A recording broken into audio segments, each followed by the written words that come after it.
Listen, I ain't got time for this. Don't speak to me like that. Come and speak to me, yeah?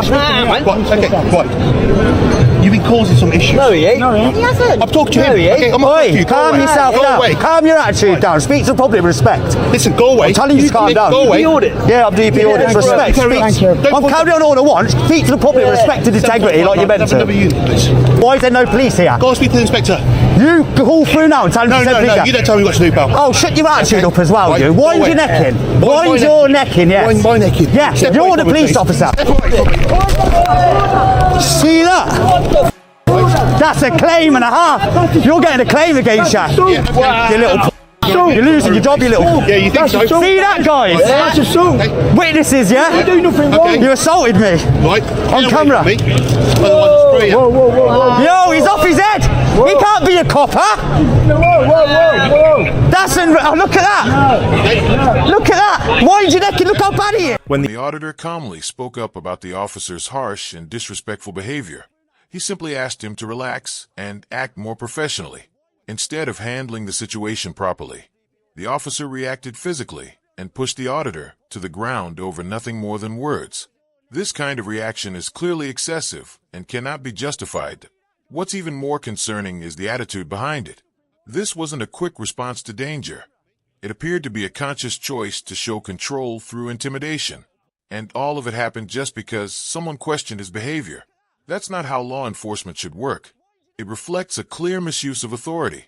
Officers are trained to stay calm and handle criticism professionally, not to react emotionally when challenged. The fact that this incident took place in front of several witnesses makes it even more serious. Instead of setting a good example, the officer showed what can happen when power goes unchecked and accountability is ignored. Nah, I'm in public. Shut your mouth and your attitude up. You're a public of the servant, a servant of the public. There's no, you're breaching the peace. You ain't spraying him. Okay. You ain't spraying him. And I'm doing nothing wrong. No, you're not. You speak to him like that's what you're doing. You don't get to speak to public like that. You don't get to speak to people like you're speaking to him. That's not how your role works. You're a police officer of the law, serving the crowd and serving the people. Respect and integrity. Remember your oath and your college of peace in training. You're absolute disgrace. The way you push me over now, you're getting a claim against you. You're getting sued. You should lose your job for that as well. Okay, we'll see. Yeah, we will see, won't we? And you're going to be all over the internet. Do you know how many people are going to see you? You're live now. Good for you. Welcome to YouTube, you how about that? Okay, swear at me once more, I'll lock you up. Higher threshold. Is there any complainants? Is there any complainants for my swearing? Any complainants? Your officers need to arrest you. Okay. You assaulted me. Right. You need to arrest your fellow officer. Section 26, he just pushed me on the ground, threatened me with power for telling him to rax himself. Now, arrest your... The auditor argues that the officer should be held accountable under Section 26 of the Criminal Justice and Courts Act 2015.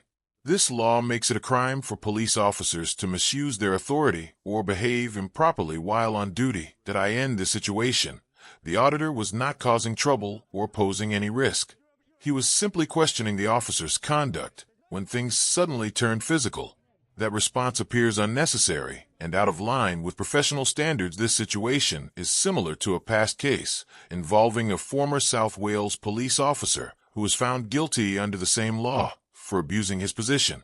In both cases, the issue is not about enforcing the law, but about using authority in the wrong way. That earlier conviction serves as a clear reminder that such behavior is not acceptable and can lead to serious legal consequences.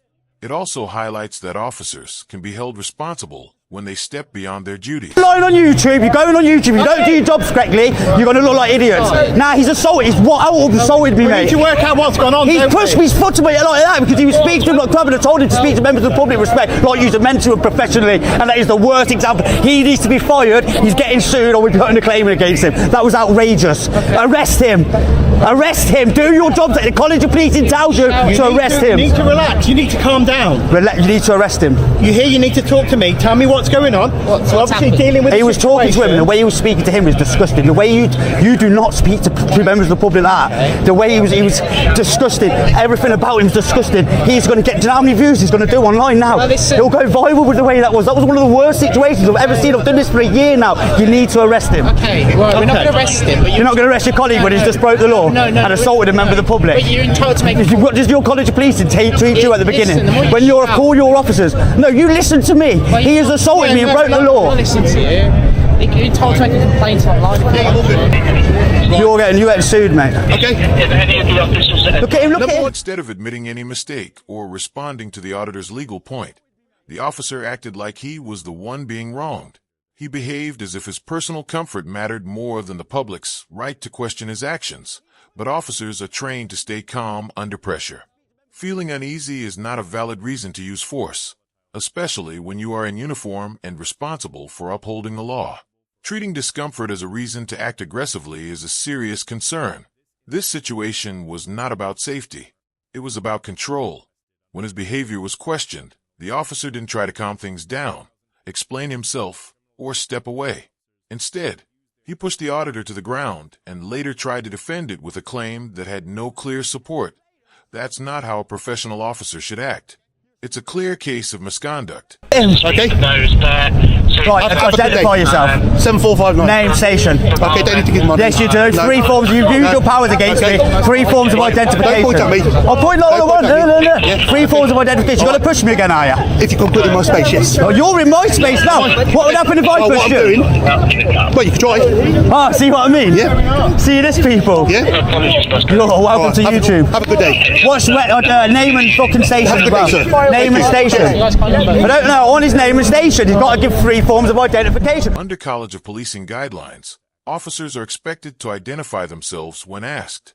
This includes giving their name, rank, and station, especially in situations where force has been used. This is not just a formality. It exists to protect the public and ensure accountability. In this case, the officer had just used force and then refused to provide his details. That kind of response is not only unprofessional, it raises serious concerns. It damages public trust, reduces transparency, and goes against the principles of fair policing. For someone to take action or file a complaint, they need to know who is involved. Without that information, it becomes much harder to challenge improper behavior. Refusing to identify himself after such an incident doesn't just look dismissive. It appears intentional and cannot be justified. Good day. You ain't going to have a good day when it follows through on you. Welcome to YouTube as well. Thank you. Look at this guy. Look at him. Look at the state of him. Really? Yeah, the state here. Yeah. Okay. You know what I mean? Absolute. Swear at me again, I'll lock you up. Because you can't use a higher threshold. You can't lock me up for that. Really? Yeah, section 5. Really? You think so? That's it, you can walk him back. See, he was going to arrest me, guys. Will, sort him out, man. He's horrible, mate. Right, how's it going? Him, he pushed me over there. His attitude stinks. He's threatening to arrest me, power spraying me. The opposite of you. He needs to be sacked. He needs to be arrested. He should be arrested by fellow officers under your College of Policing to protect members of the public. He should be arrested for that. Let's be clear. The auditor had just been physically harmed and was clearly shaken, hurt, and upset. His use of strong language in that moment was a natural reaction to what he had experienced. Being injured and reacting emotionally in such a situation is understandable, especially when the incident involves someone in authority. However, the officer's response, warning that continued swearing would lead to arrest, comes across as heavy-handed. Police officers are expected to handle tense moments with professionalism, calm communication, and de-escalation, not by escalating the situation further. This is not just about a single exchange. It also raises concerns about attitude and judgment, including a lack of reflection on how the situation was handled. Instead of reducing tension, the response appeared to increase it, which can further damage public confidence in how authority is exercised. As you know, You should have arrested him. Wait till you see the footage. we can't arrest anyone, as you know. As a You can't, no. They should have arrested him. So what you can do, if You want to make a complaint? Well, I've never experienced anything like him. Well, I haven't seen ever, it. I mate. hear what you said. Ever. You know what sound reviews when you hear sound. So you know what I've never experienced Let me that. say one thing. He is a dangerous police officer. He should not be in the police. You should not be in the police. You are a dangerous police officer. You are a dangerous police officer. You should not be in a front-facing role. You should not be going out the public. You are disgusting. You are a shame. Stand back. Shameful. Shameful. You should not be a front-facing officer to the public. You are a danger to the public, my friend. You're the reason people like me exist, because of people like you. You know that as well as me, this place is covered in cameras. Okay? So, ergo, if you have a complaint, and you're an auditor, you probably feel... I've got it on film, yeah, I will. Mr. What can I call you? Just call me DP. DP. Or Paul, call me Paul. So, if you want to make a complaint, which really alright, whatever happened will be covered in cameras, won't it? Yeah, he cannot be in a role as a police officer, I'm sorry. What I would suggest... I'm not having a go at you, that was outrageous. What I would suggest is, after an incident like that, our adrenaline is high, which can lead to action... When you see the footage, there's no excuse for his behaviour then. Initially. Whatever's happened is happened. The situation escalated as the auditor insisted that the officer should have been arrested and said he wanted to make a formal complaint. He stated that he had never experienced anything like this before and strongly expressed that the officer's behavior was unacceptable. The auditor repeatedly claimed that the officer was unfit for public-facing duties and said he posed a risk to the public. He emphasized that the incident had been recorded and would be reviewed on camera, in response. Another officer acknowledged that any complaint would be fully captured on body-worn footage. He suggested that after such an incident, emotions can run high and people may react strongly. Especially when adrenaline is involved, he added that once the footage is reviewed, the officer's actions would speak for themselves, indicating there may be no justification for the behavior shown.